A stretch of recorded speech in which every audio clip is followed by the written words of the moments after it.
Hello students, आप सबको अपने चैनल में स्वागत करती हूँ। आज का ये वीडियो क्लास 10th का साइंस जो कि हम ऑब्जेक्टिव सीरीज शुरू किए थे, आज पार्ट 4 होगा।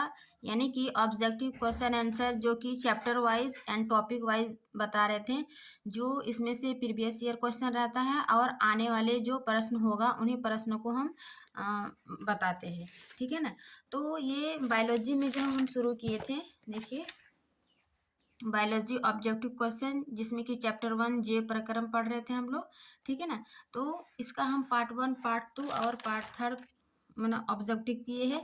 आज का हम इसमें पार्ट 4 ऑब्जेक्टिव करेंगे। तो इससे पहले यदि आप पार्ट 1, पार्ट 2 और पार्ट 3 नहीं देखे हैं तो चैनल पर प्लेलिस्ट बना हुआ है, आप लोग वहाँ से देख सकते हैं। ठीक है।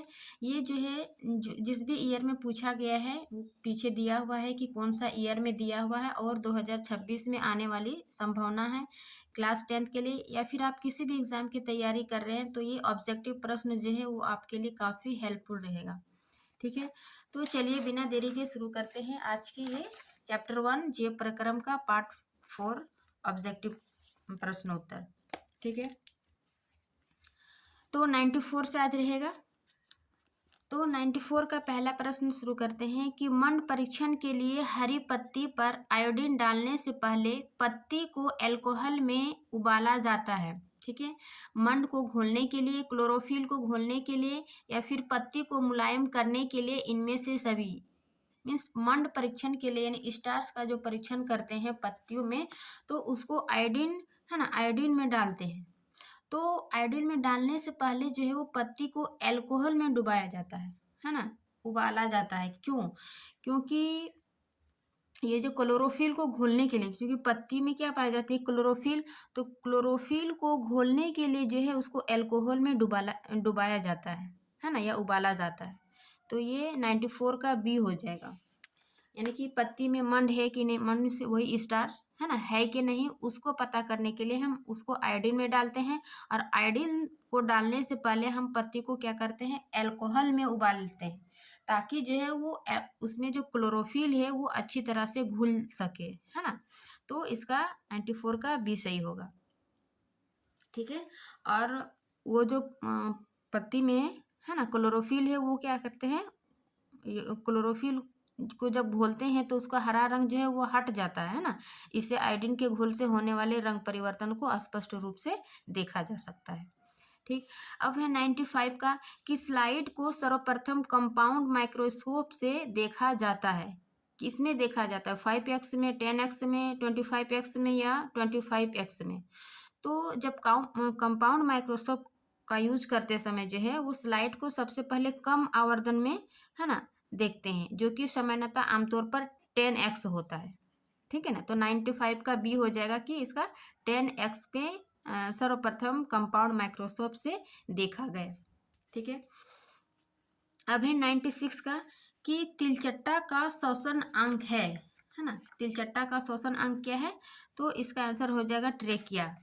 इसके पिछले भी क्वेश्चन में हम बताए थे ट्रेकिया से संबंधित क्या है कि ट्रेकिया और है ना श्वसन अंग ट्रेकिया हो जाएगा। बाकी जो फेफड़ा, गलफरा, त्वचा, ये सभी क्या होता है, स्तनधा कशेरुकी यानी कि मनुष्य में भी होती है और जितना भी जानवर वगैरह होती है ना।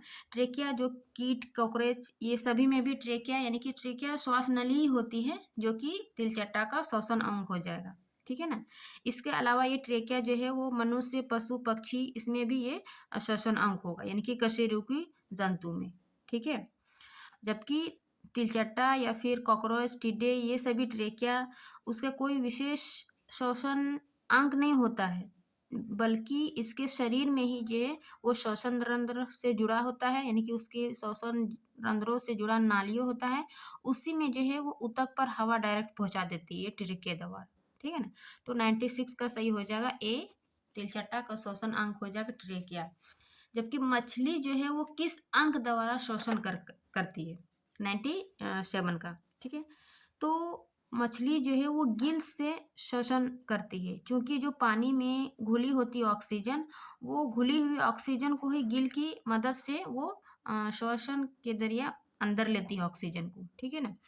जबकि ट्रेकिया जो अभी हम देखे, ट्रेकिया तिलचट्टा या फिर कॉकरोच वगैरह होती है। त्वचा मैक्सिमम वही मेढक वगैरह उभयचर जंतु में, ठीक है ना। फेफड़ा मनुष्य कशेरुकी जंतु में।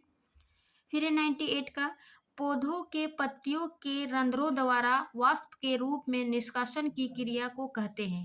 यानी कि पौधे के पत्तियों में जो एक्स्ट्रा जल है ना, उसको वाष्प के रूप में बाहर निकालने की क्रिया को क्या करते हैं, तो इसको कहते हैं वाष्पो उत्सर्जन, यानी कि ट्रांसपिरेशन, ठीक है ना।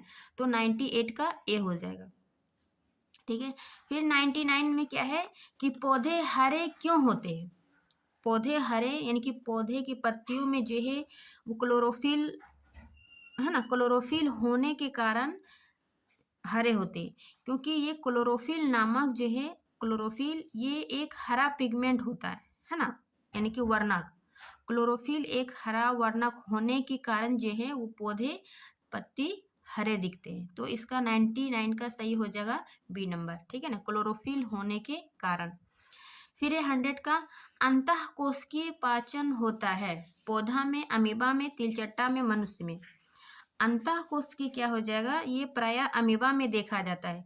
क्योंकि अमीबा जो है वो एक यूनिसेलुलर जीव है, यानी कि एक कोशिकीय जीव है, जो कि पाचन जो है इसके शरीर के अंदर यानी कि सेल के अंदर ही हो जाता है। इसे ही क्या कहेंगे, जिसे अंतःकोशिकीय पाचन कहेंगे, है ना। तो ये सही हो जाएगा अमीबा। जबकि पौधा में अंतःकोशिकीय नहीं होता है, उसका अलग अलग पत्तियों में भोजन का निर्माण होता है। तिलचट्टा में भी है ना, मनुष्य में भी अंग है। तो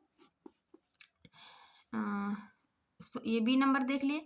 अब है 101 का कि मानव हृदय में कोष्ठकों की संख्या होती है, ठीक है ना। मानव हृदय में कोष्ठकों की संख्या कितनी होती है, 4 चैम्बर होती है, 2 आलिंद और 2 निलय। एक है ऊपर आलिंद और नीचे निलय, है ना, बायां आलिंद और दायां आलिंद और नीचे बायां निलय और बायां निलय, दायां निलय, ठीक है ना। तो इस प्रकार जो है इसमें 4 चैम्बर होती है मानव हृदय में। तो 101 का सी हो जाएगा सही। फिर 102 का पौधे में टेनिन नामक पदार्थ कहाँ संचित रहता है। ये टेनिन जो है, जिस प्रकार हम मनुष्य उत्सर्जन पदार्थ होता है ना, पसीना, मलमूत्र, अपशिष्ट पदार्थ, उसी प्रकार पौधे में जो है वो टेनिन, गोंद, रेजिन, ये सभी क्या है, उत्सर्जक पदार्थ है ना। तो टेनिन यानी कि पौधे में टेनिन नामक पदार्थ कहाँ संचित होता है, तो इसका सही आंसर हो जाएगा कि ये जो है छाल में प्रेजेंट होता है ना, छाल में पाई जाती है टेनिन नामक। टेनिन क्या है, उत्सर्जी पदार्थ है, किसका, पौधा का, ठीक है। फिर 103 का कोशिकांग यानी कि क्लोरोप्लास्ट बिंदु किस अंक में होते हैं। क्लोरोप्लास्ट कहाँ पाई जाती है, पत्तियों में। पत्तियों में क्या होती है, क्लोरोप्लास्ट नामक पिगमेंट होता है, जिस कारण हरा दिखती है ना। तो ये क्लोरोप्लास्ट बिंदु किस रंग के होते हैं, तो डायरेक्ट हो जाएगा 103 का हरा, क्योंकि क्लोरोफिल पिगमेंट होने के कारण जो है वो क्लोरोप्लास्ट हरा होती है। तो 103 का बी नंबर। फिर 104 का कि रुधिर का कौन सा अवयव रक्तस्राव को रोकने में मदद करता है, ठीक है ना। यानी कि जो भी रक्त के हम घटक देखें, आरबीसी, डब्ल्यूबीसी, है ना, क्या क्या है, आरबीसी, डब्ल्यूबीसी और प्लेटलेट्स, है ना। तो ये प्लेटलेट्स या फिर इसी को बिम्बाणु कहते हैं, है ना। तो ये रक्त के स्राव को रोकने में ये मदद करता है कौन, प्लेटलेट्स यानी कि बिम्बाणु, है ना। ये जब भी हमें चोट लगती है, रक्त स्राव होती है, तो ये इसको रक्त को थक्का बनने में मदद करते हैं, है ना। और इस प्रकार ये रक्त स्राव रुक जाती है। तो ये रोकने में मदद कौन कर रहा है, 104 का सी, प्लेटलेट्स, सही आंसर हो जाएगा प्लेटलेट। बाकी लसिका, प्लाज्मा, ये सभी भी क्या है, रक्त के ही घटक है, लेकिन वो रक्त स्राव को रोकने में प्लेटलेट्स हेल्प करती है, ठीक है। फिर 105 का वृक्क की संरचनात्मक एवं क्रियात्मक इकाई किसे कहते हैं। यानी कि किडनी की जो रचनात्मक एवं क्रियात्मक इकाई है वो क्या कहती है, नेफ्रॉन। यानी कि नेफ्रॉन में छोटी छोटी ये नेफ्रॉन की ही इकाई से मिलकर किडनी बनती है, ठीक है ना। किडनी के जो इस प्रकार शेप होती है, इसी में नेफ्रॉन पाई जाती है। तो ये संरचनात्मक एवं क्रियात्मक इकाई है नेफ्रॉन। जिस प्रकार हमारी बॉडी जो है ना, संरचनात्मक एवं क्रियात्मक इकाई क्या है, सेल है, यानी कि कोशिका। ये हमारा जो शरीर अंग है ये कोशिकाओं से मिलकर बनी होती है। उसी प्रकार ये जो किडनी है ये नेफ्रॉन से ही मिलकर बनी होती है। इसीलिए किडनी की रचनात्मक एवं क्रियात्मक इकाई जो है वो नेफ्रॉन कहलाती है, ठीक है ना। तो 105 का सही हो जाएगा सी नंबर। फिर है लार किस ग्रंथि से निकलता है, ठीक है, एड्रिनल, पिट्यूटरी या फिर लाला। तो लार जो है वो लार ग्रंथि से निकलती है, जबकि ऑप्शन में नहीं है एड्रिनल पिट्यूटरी लाला नहीं, तो इसका 106 का डी सही हो जाएगा कि इनमें से कोई नहीं। ठीक है ना, क्योंकि लार ग्रंथि किससे निकलती है, लार किससे निकलती है, लार ग्रंथियों से। ठीक है ना, एड्रिनल जो है वो एड्रिनलिन हार्मोन है ना, ये एड्रिनल ग्रंथि से एड्रिनल हार्मोन निकलती है, जबकि पिट्यूटरी से है ना ये पीयूष ग्रंथि से संबंधित है। तो 100 इनमें से कोई नहीं होगा कि क्या होगा इसका, लार किस ग्रंथि से निकलती है, तो इसका लार ग्रंथि है, याद रखिएगा है ना, किस ग्रंथि से निकलती है। फिर 107 का कि पाचन कार्य संपन्न होता है, पाचन कार्य कहाँ संपन्न होती है, लाला द्वारा, एड्रिनल द्वारा, पिट्यूटरी द्वारा या जठर द्वारा। देखिए पाचन कार्य जो है वो सभी कार्य पाचन क्या है, छोटी आंत में अधिकांश पाचन अवशोषण है ना संपन्न होती है, लेकिन छोटी आंत में कब संपन्न होती है, जब जठर रस है ना उसमें शराबत होती, मतलब अग्नाशय द्वारा जो रस स्रावित होती है, तो वो जठर रस होती है ना, इसके माध्यम से जो वो पाचन क्रिया संपूर्ण होती है। तो 107 का ऑप्शन के अनुसार हम ये डी सही होगा, जबकि अगर अंक देता छोटी आंत बड़ी आंत तो इसका छोटी आंत होता हो जाएगा कि अधिकांश पाचन का कार्य जो है वो छोटी आंत में संपन्न होती है, लेकिन यहाँ पर श्रावित यानी कि हार्मोन दिया रस दिया हुआ तो ये जठर द्वारा हो जाएगा। ठीक है, 107 का डी नंबर। फिर है 108 का, एक वयस्क मनुष्य में कितने दांत होते हैं। ठीक है ना, तो एक वयस्क मनुष्य में जो है वो 32 होता है, जो कि अस्थाई दांत होते हैं। ठीक है, 108 का बी नंबर। फिर 109 का कि कोशिका का पावर हाउस कहा जाता है ना, पावर हाउस किसको कहते हैं, तो इसका सही आंसर हो जाएगा माइट्रोकोन्ड्रिया का। देखिए कंफ्यूज करने के लिए यहाँ एटीपी भी दिया हुआ माइट्रोकोन्ड्रिया है, तो माइट्रोकोन्ड्रिया में चूंकि ये यहाँ पर जो है ये ऊर्जा का भंडारण का मुख्य अंग है, तो जैसे कि एटीपी है ना, ये एडेनोसिन ट्राइफॉस्फेट ये क्या करती है ना, ऊर्जा का भंडारण करती है कहाँ, माइट्रोकोन्ड्रिया में। तो 109 का ए सही हो जाएगा कि माइट्रोकोन्ड्रिया। देखिए कितनी बार पूछा, 8 में, 18 में, 21 में है ना, तो आने वाली 26 में भी पूछा जा सकता है। ठीक, 110 का है, श्वसन के अंतिम उत्पाद है, यानी कि श्वसन के अंतिम उत्पाद क्या है, कार्बन डाइऑक्साइड, जल, कार्बन डाइऑक्साइड और ऊर्जा, जल और ऊर्जा, कार्बन डाइऑक्साइड, जल और ऊर्जा। देखिए श्वसन क्या होती है, जब भी हम कोई ग्लूकोज यानी कि कार्बोहाइड्रेट लेते हैं, सी ग्लूकोज का ये फॉर्मूला हो गया, तो जब ये टूटती है श्वसन के दौरान है ना, तो ये कार्बन डाइऑक्साइड, जल और कुछ ऊर्जा यानी कि एटीपी के रूप में टूटती है ना। तो जब श्वसन के अंतिम उत्पाद क्या हो जाएगा, कार्बन डाइऑक्साइड, जल और ऊर्जा यानी कि एटीपी के रूप में। 110 का डी नंबर। ठीक है, अब 111 है कि लाल रक्त कणिकाओं को लाल कौन बनाता है। ठीक है ना, लाल रक्त यानी कि रक्त के ही घटक है, आरबीसी, डब्ल्यूबीसी और प्लेटलेट्स ये सभी। तो लाल रक्त कणिकाओं को लाल कौन करता है, लोहा के यौगिक, तांबा के यौगिक या फिर लवण के यौगिक या फिर इनमें से सभी। ठीक है ना, तो चूंकि रक्त के घटक आरबीसी में ही क्या पाई जाती है, हीमोग्लोबिन है ना, तो हीमोग्लोबिन जो है वो एक प्रकार का प्रोटीन है, जिसमें इसी में जो है वो आयरन होता है ना, आयरन यानी कि लोहा। तो ये इस आयरन प्रेजेंट होने के कारण जो है वो हीमोग्लोबिन लाल होता है ना, तो लोहा के यौगिक यानी आयरन हीमोग्लोबिन को लाल रंग देता है। ठीक है ना, तो 111 का बी हो जाएगा कि लाल रक्त कणिकाओं को लाल कौन देता है, तो आरबीसी में जो प्रेजेंट, आरबीसी में जो हीमोग्लोबिन नामक प्रोटीन प्रेजेंट होती है उसी में जो है वो आयरन पाई जाती है, उस आयरन यानी कि लोहा के यौगिक के कारण जो है वो लाल रक्त दिखता है ना, लाल रक्त कणिकाएं। तो 111 का बी। फिर 112 का कि मानव में वहन तंत्र के घटक है, वहन तंत्र या फिर परिवहन तंत्र, तो इसका जो है वो मुख्य घटक है रक्त या फिर रक्त वाहिका है, जिसमें कि धमनी, शिरा ये सभी आ जाती है, और हृदय जो कि ये पंप करने का कार्य करता है। लेकिन इसमें जो है ऑप्शन के अनुसार ये डायरेक्ट ऑप्शन नहीं दिया हुआ है कि मानव में वहन तंत्र के घटक क्या दिया है, किडनी है, त्वचा है, फेफड़ा है। देखिए लेकिन ऑप्शन, चूंकि हम यहाँ ऑप्शन के अनुसार चलेंगे, डायरेक्ट ऑप्शन नहीं दिया हुआ है, तो ये रक्त जो संबंधित है किडनी से भी कहीं ना कहीं, कि रक्त को फिल्टर करता है। त्वचा भी ये क्या करते हैं, ये हमारे उत्सर्जी तत्वों को बाहर निकालते हैं। फेफड़ा से भी जो है ऑक्सीजन और कार्बन डाइऑक्साइड के परिवहन के लिए मुख्य कारक है।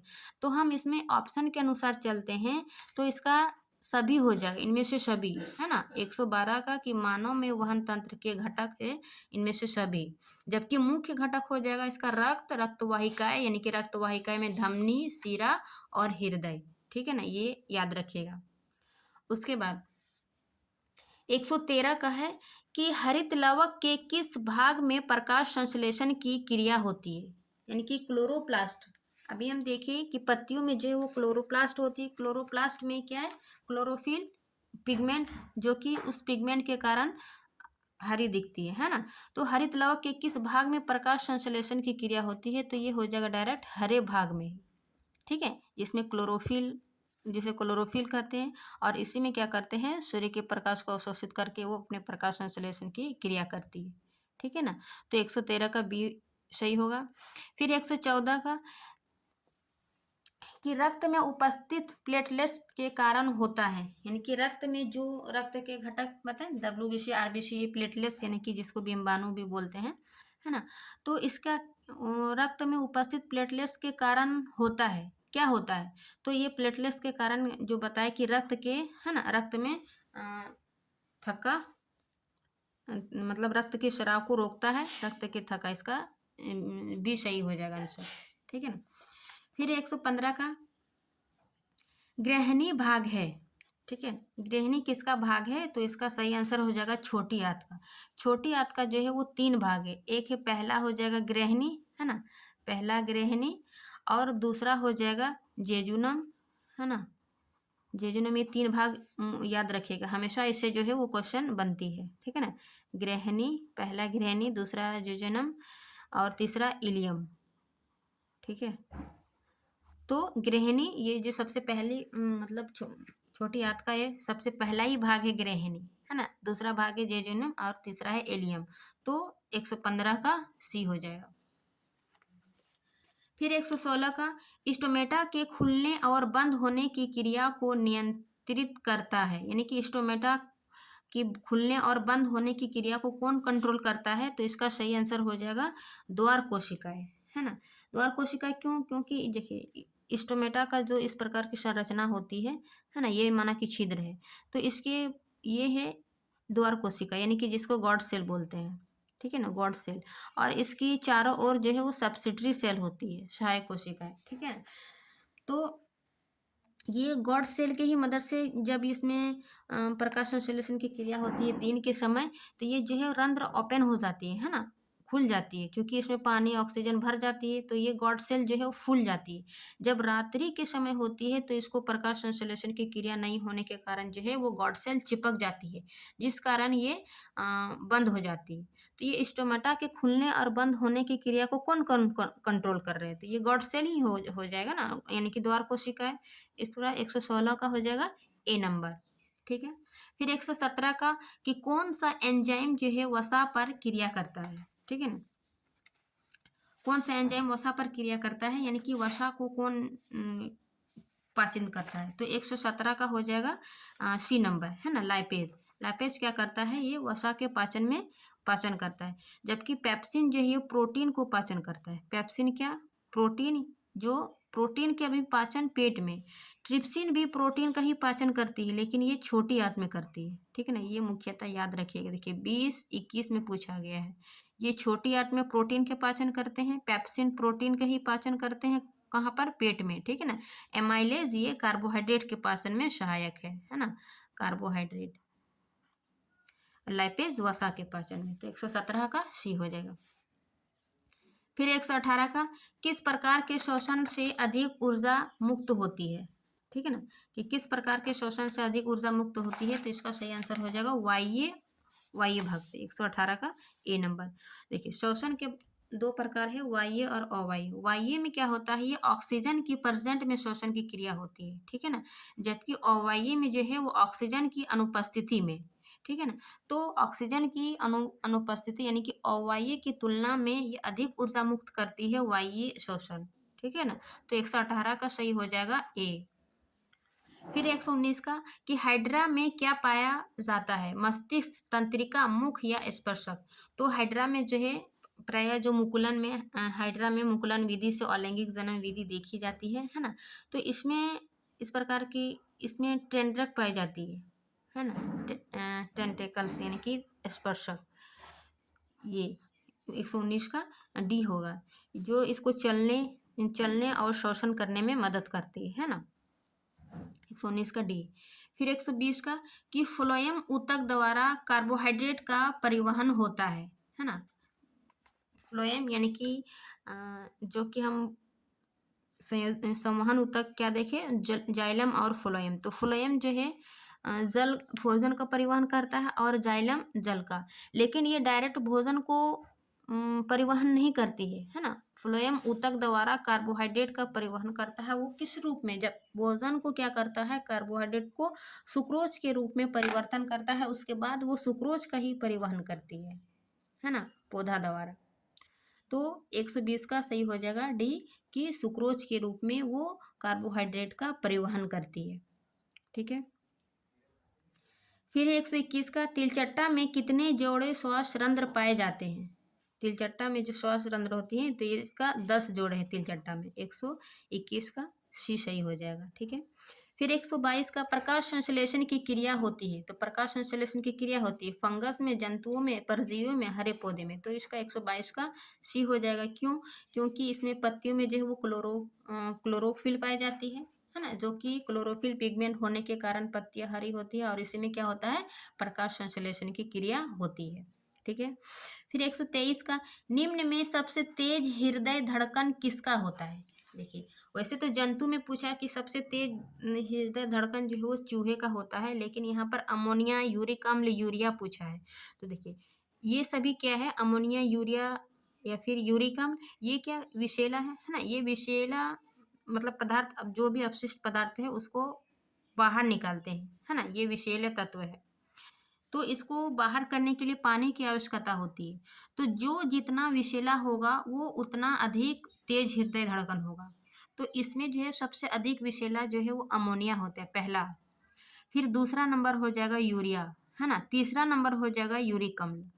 इसको बाहर निकालने के लिए पानी की आवश्यकता सबसे अधिक होगा अमोनिया को, फिर होगा यूरिया को, और सबसे कम होगा यूरिक अम्ल को, लेकिन होगा। तो चूंकि उत्सर्जी पदार्थ है और उसको बाहर निकालने की पानी की आवश्यकता है, तो इसका हृदय धड़कन की जो है वो सबसे अधिक इसमें होगा, अमोनिया में, फिर यूरिया में, फिर यूरिक में। इसका मतलब तीनों में हुआ। तो इसका 123 का हो जाएगा डी, यानी कि इनमें से सभी जो है क्या हो जाएगा, हृदय धड़कन होगा, ठीक है ना। लेकिन फिर 100 वहीं पर 124 प्रश्न है कि निम्न में सबसे तेज हृदय धड़कन किसका है। ऑप्शन के अनुसार वेल, चूहा, हाथी, आदमी। तो इसका जो है वो सही आंसर हो जाएगा चूहा, क्योंकि इसका जो है चूहा का 330 से 480 बीट पर मिनट होता है ना, प्रति मिनट। जबकि आदमी का 72, है ना, 72 बीट पर मिनट। हाथी का क्या है, 30 बीट पर मिनट। वेल और हाथी का एक ही है, 30 बीट पर मिनट, ठीक है ना। तो इस प्रकार किसका है, चूहा का सबसे अधिक देखें कि 330 से 480 बीट प्रति मिनट इसका हृदय की धड़कन है ना। तो 124 का हो जाएगा बी। फिर 125 का पौधे में उत्सर्जी पदार्थ है। अभी हम पिछला क्वेश्चन देखें कि जिस प्रकार मनुष्य में उत्सर्जी पदार्थ जो है मलमूत्र है, पसीना है, तो उसी प्रकार पौधे में भी उत्सर्जी पदार्थ होती है। जैसे गोंद हो गया, रेजिन, टेनिन। तो इनमें से सभी हो जाएगा उत्सर्जी पदार्थ, ठीक है ना। इससे जो एक क्वेश्चन देखें कि 1 मिनट इधर देखें,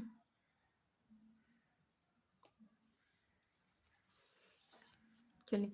तो मतलब ये जैसे छाल में, हाँ देखिए, पौधे में टेनिन नामक पदार्थ कहाँ संचित होता है। तो ये क्या है, उत्सर्जी पदार्थ है छाल में। तो टेनिन, गोंद, रेजिन ये सभी क्या हो जाएगा, उत्सर्जी पदार्थ है ना। जो कि टेनिन छाल में पाए जाते हैं, है ना, संचित रहते स्टोर। फिर 126 का, अमीबा में अधिकांश पोषण कैसा होता है, यानी कि अमीबा में जो है अधिकांश पोषण कैसा होता है, शाकाहारी, अंतःग्रहण, सर्वाहारी, स्वपोषी। तो ये तो शाकाहारी, सर्वाहारी, ये स्वपोषण, ये तो पोषण की विधि है ना।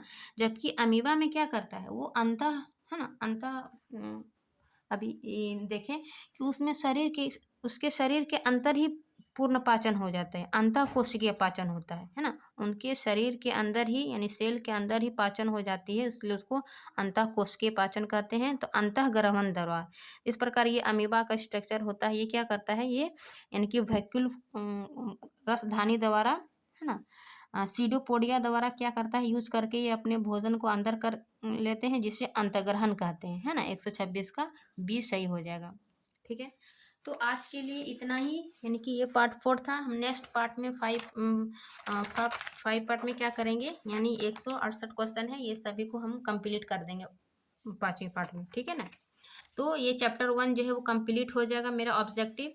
यदि आप इसका थ्योरी पढ़ना चाहते हैं तो प्लेलिस्ट में बना हुआ है थ्योरी, आप लोग वहाँ से जाके कंप्लीट 1 शॉट थ्योरी देख सकते हैं, या फिर 1 शॉट जो है हम प्रश्न उत्तर भी बनाए हैं, सारा उसका प्रश्न उत्तर देख लीजिए, उसके बाद आप ऑब्जेक्टिव बनाइए। तो इस चैप्टर से जो संबंधित जो भी प्रश्न रहेगा आपको छूटने की संभावना बहुत ही कम रहेगा। ठीक है ना। तो आशा करती हूँ कि ये वीडियो अच्छी लगी होगी, अच्छी लगी होगी तो लाइक एंड सब्सक्राइब ज़रूर करिए। मिलते हैं इसके नेक्स्ट पार्ट में, तब तक के लिए थैंक यू।